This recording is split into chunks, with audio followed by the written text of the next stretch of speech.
어제 대통령의 기자간담회는 이처럼 여러 가지로 논란거리인데 기습적으로 열면서 일방적으로 전달한 방식에도 문제가 많다는 지적입니다. 간담회에 참석했던 윤서령 기자와 함께 어제 당시 상황을 좀 짚어보도록 하겠습니다. 윤서령 기자, 어제 간담회는 전혀 예고된 게 아니었다면서요? 네, 그렇습니다. 어제 한광옥 대통령 비서실장이 출입 기자들과 오찬을 함께 하자고 해서 춘추관으로 왔는데요. 예. 오찬이 진행 중이던 1시쯤에 배성래 홍보수석이 발표를 했습니다. 대통령이 기자들을 만나서 새해의 덕담과 또 궁금한 것들에 대해서 이야기를 하고 싶어 한다. 15분 뒤에 간담회 장소로 가자 이렇게 이야기를 한 겁니다. 불과 15분 전에 갑자기 통보가 됐다는 얘기인데 그래서 1시 반부터 간담회가 열렸다고 들었습니다. 그런데 기자들의 취재 수단은 뭐 대표적으로 노트북 기록, 음성 기록 이런 거 아니겠습니까? 근데 이거 다 안 된다고 했다면서요? 네, 이 청와대 측에서 먼저 이 기자들이 이 노트북으로 발언을 받아치느라 대통령 말을 잘 못 들을 수도 있으니 녹취를 해서 내용을 제공하겠다 이렇게 이야기를 했고요. 예. 영상도 우리가 찍어서 제공을 하겠다 이렇게 이야기를 한 겁니다. 예. 그리고 이거를 이제 기자들이 받아들인 겁니다. 예. 그 부분에 대해서 문제를 제기하는 기자는 없었습니까? 보통 이 대통령 기자간담회를 하면 형식이나 시간 또 장소 등은 기자들과 상의를 하는 게 일반적입니다. 예. 그런데 어제는 이 15분 전에 갑자기 통보를 받았기 때문에 이 기자들 사이에서도 이 세부적인 부분을 논의하기는 좀 어려웠던 측면이 있었습니다. 예. 그러면 그때라도 좀 문제 제기를 했었어야 하는 거 아니냐 이런 이야기인데요. 예. 저를 포함해서 이제 기자단들이 대통령이 갑작스럽게 입장을 낸다고 하니 일단은 들어보자 이런 생각으로 형식의 문제에 대해서는 지적을 하지 않은 부분이 있습니다. 예. 뭐 결과적으로는 이 청와대가 이 깜짝 공지를 해서 이런 환경을 조성을 해서 일방적으로 이 입장을 전달하는 식의 간담회를 성공한 측면이 있습니다. 예. 대개 이제 기자단에는 간사라는 직책들이 있잖아요. 어느 한 회사의 기자가 뭐 연락도 하고 네. 그렇게 알고 있는데 어저께는 청와대 기자단의 간사가 이런 식으로 하겠다. 그러니까 뭐 노트북도 안 가져가고 녹음도 안 하는 걸로 그렇게 하겠다라고 거의 통보하는 상황이었다면서요? 기자들이 이제 식사를 하는 자리였고요. 예. 이 기자 간담회에 대해서 통보를 받고 각사 기자들이 이제 회사 안으로 보고를 하고 있는 상황이었습니다. 예. 그래서 이런 식으로 진행을 하겠습니다라는 이야기를 했고 기자들이 뭐 정식으로 문제를 제기한 사람은 없었습니다. 그런가요? 근데 녹음도 하지 말자는 걸 그냥 수용했다는 것은 좀 이해가 안 가는데요.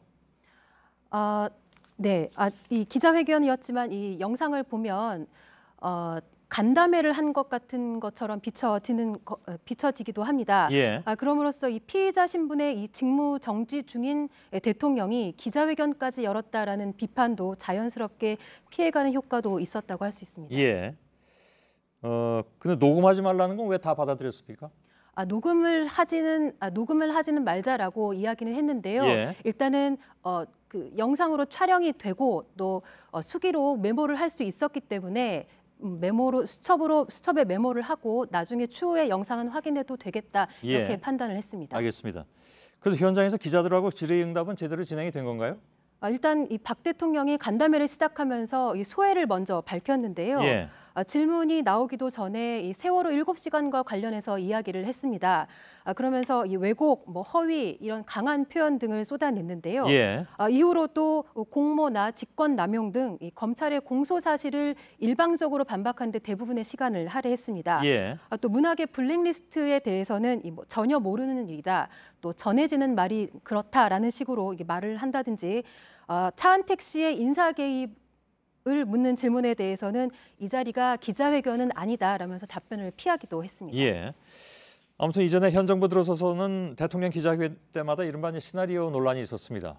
뭐 다른 정부에서도 그런 예가 좀 있긴 있었습니다만 그 질문이 정해져 있었던 건 아니죠.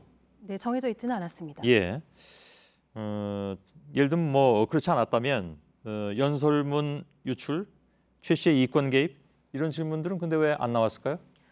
질문은 정해져 있지 않았는데요. 사실 나왔던 질문들이 예상을 크게 벗어나지는 않았습니다. 예. 그리고 대통령이 일단 답변을 한번 시작을 하면 자신의 입장을 설명하는데 꽤 긴 시간을 써가면서 긴 문장을 사용하고 또 긴 시간을 이제 좀 사용을 했었는데요. 예. 그 중간에 이제 질문을 끊고 추가 질문을 하기 좀 어려운 상황이 좀 있었고요. 예. 또 한 40분쯤 정도 지났을 때 어느 정도 대통령이 하고 싶은 말을 다 했다라고 판단을 들었을 때쯤에는 이 정도 하시자라면서 자리를 정리를 하려고 했습니다. 예. 그래서 기자들이 다른 질문을 조금 더 추가로 던졌는데 더 이상 자세한 답변하지 않고 자리를 떴습니다. 예. 뭐 기본적으로 이제 그 사전에 15분밖에 시간이 주어지지 않았기 때문에 평소에 사안에 대해서 잘 알고 있는 기자들이라 하더라도 이런 간담회가 있으면 불과 그게 한 15분 전에 통보가 되면 사실 뭐 여러 가지로 상황이 바쁜 상황이 되고 여러 가지 질문을 생각할 수 없는 그런 상황이 되기도 하겠죠. 그래서 결국은 짧은 시간 동안의 통보만 있었고 곧바로 급작스럽게 게다가 뭐 기록을 위한 어떠한 장치까지도 받아들이지 않은 상황이어서 기자들로서는 상당히 불리했던 것은 뭐 이해가 갈 수 있을 것 같습니다. 또 간담회를 열 수 있다는 얘기도 나오고 있는데 이런 식으로 계속 또 간담회가 이루어진다면 글쎄요, 기자들로서는 참석하기 좀 어려운 거 아닌가 싶기도 합니다. 알겠습니다. 윤서령 기자였습니다.